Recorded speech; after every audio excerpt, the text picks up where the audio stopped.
NIOS 10th social science book 2 chapter 21 शीर्षक राजनीतिक दल तथा दबाव समूह।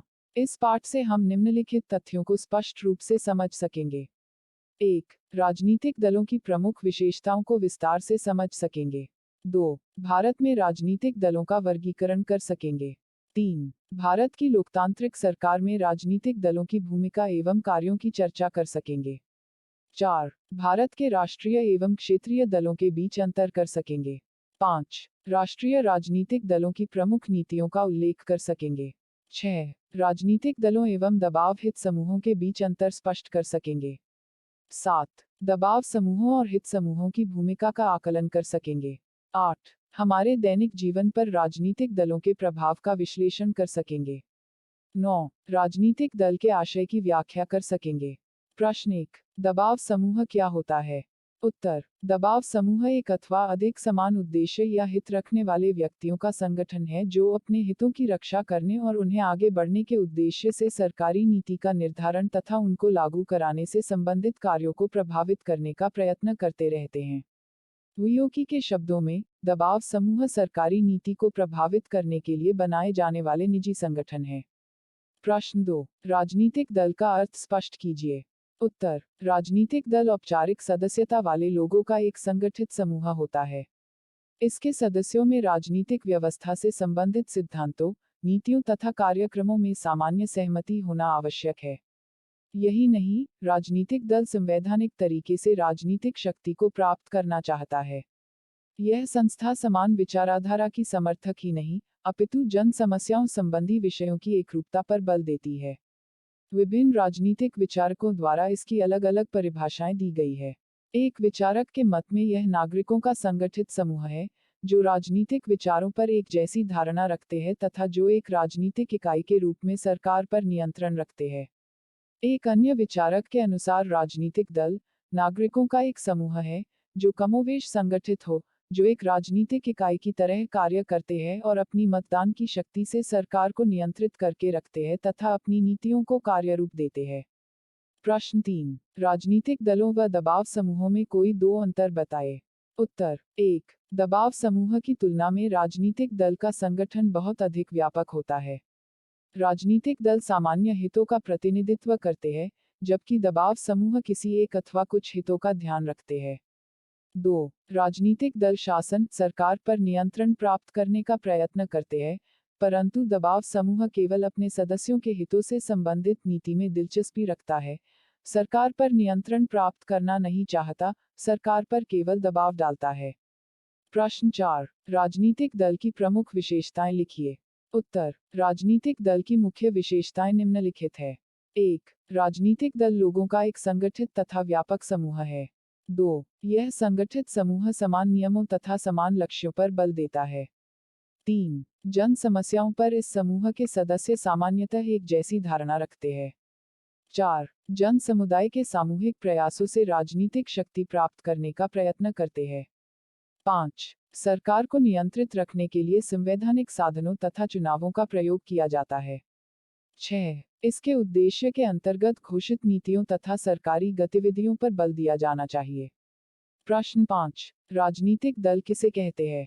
उत्तर: आज लोकतंत्र और राजनीतिक दल एक दूसरे के साथ इतने घनिष्ठ हो गए हैं कि इन्हें एक दूसरे से अलग नहीं किया जा सकता है। दलों के बिना लोकतंत्रीय शासन का संचालन संभव नहीं है। राजनीतिक दलों ने लोकतंत्र के संचालन को नया ही रूप दे दिया है। सार्वजनिक समस्याओं पर एक से विचार रखने वाले व्यक्ति संगठित होकर चुनाव लड़ते हैं, सरकार पर अपना नियंत्रण स्थापित करने का प्रयत्न करते हैं ताकि अपने विचारों के अनुसार सरकार चला सके। प्रश्न 6. राजनीतिक दल के प्रमुख कार्य लिखिए। उत्तर: राजनीतिक दल के प्रमुख कार्य निम्नलिखित है। 1. चुनावों के दौरान राजनीतिक दल प्रत्याशियों का नामांकन करते हैं। 2. चुनावों के समय ये अपने प्रत्याशी के समर्थन में अभियान या प्रचार करते हैं। 3. वे मतदाताओं के समक्ष नीतियां और कार्यक्रम रखते हैं, ताकि मतदाता उनके दल के प्रत्याशी का समर्थन करें। 4. वे सरकार बनाने में भूमिका निभाते हैं, विशेषतया यदि उन्हें चुनाव में बहुमत मिल जाता है। 5. वे नीतियों तथा कार्यक्रमों को व्यवहारिक रूप देने का प्रयास करते हैं, जिस पर मतदाताओं ने जनादेश दिया था। 6. यदि किसी दल को बहुमत नहीं मिलता है, तो वह दल विरोधी पक्ष की भूमिका निभाता है। ऐसे अवसर पर वह सरकार पर दबाव डालता है कि वे उचित ढंग से शासन करे। 7. राजनीतिक दल विधि निर्माण में समुचित सहायता देता है। ऐसे अवसर पर बहुमत व विपक्षी दल के सदस्य वाद विवाद तथा समितियों की बैठकों में भरपूर मदद करते हैं। 8. वे जनता को राजनीतिक शिक्षा ही प्रदान नहीं करते, अपितु जनमत निर्माण में भी भूमिका निभाते हैं। 9. वे जनता की मांगों को एकत्र करके उन्हें मुखरित करते हैं तथा सरकार का ध्यान इनकी ओर आकर्षित करते हैं। 10. वे प्रत्येक सरकारी संस्थाओं विशेषकर विधानमंडल, कार्यपालिका तथा नौकरशाही की कमियों को उजागर करते हैं। 11. चुनावों के दौरान अथवा चुनावों के बाद सत्ता परिवर्तन की प्रक्रिया पर उचित कदम उठाते हैं। प्रश्न 7. हित समूह तथा दबाव समूह से आप क्या समझते हैं? उत्तर: हित समूह लोगों द्वारा संगठित वे समूह होते हैं जिन्हें अपने हितों की पूर्ति करनी होती है। उन्हें ऐसा इसलिए कहा जाता है क्योंकि 1. वे सुसंगठित होते हैं। 2. उनके कुछ समान हित होते हैं। 3. सदस्यों को जोड़ने वाले हित विशिष्ट तथा खास होते हैं। 4. ऐसे संगठित समूहों के सदस्य अपने हितों की पूर्ति, रक्षा तथा बढ़ावा देने का प्रयास करते हैं जिनके लिए वे इकट्ठे हुए हैं। साधारणतया हित समूहों तथा दबाव समूहों को समानार्थक समझा जाता है, परंतु ऐसा नहीं है। सभी दबाव समूह हित समूह तो होते हैं परंतु सभी हित समूह दबाव समूह नहीं होते हैं। वह दबाव समूह ही हित समूह होता है जो सरकार पर अथवा निर्णय लेने वालों पर अपने हितों की पूर्ति के लिए दबाव बनाए रखता है। हित समूह और दबाव समूह में अंतर स्पष्ट करना बहुत ही महत्वपूर्ण है। हित समूह तो सरकार पर अथवा निर्णयकर्ताओं पर दबाव बनाए बिना भी अस्तित्व में हो सकता है, परंतु वांछित उद्देश्यों की प्राप्ति के लिए अधिकारियों पर दबाव या प्रभाव डाले बिना दबाव समूह का होना संभव नहीं है। प्रश्न 8. एकदलीय प्रणाली से आप क्या समझते हैं? उत्तर: एकदलीय प्रणाली। एकदलीय प्रणाली उसे कहते हैं जब देश में केवल एक ही राजनीतिक दल हो और सभी राजनीतिक गतिविधियां इसी दल के माध्यम से संचालित होती हो। चुनावों में सभी उम्मीदवार उसी दल से खड़े हो और सरकार पर भी उसी दल का नियंत्रण हो। लोगों को कोई दूसरा दल बनाने तथा उस दल का विरोध करने का अधिकार नहीं होता। उस दल के विरोधियों को कुचल दिया जाता है।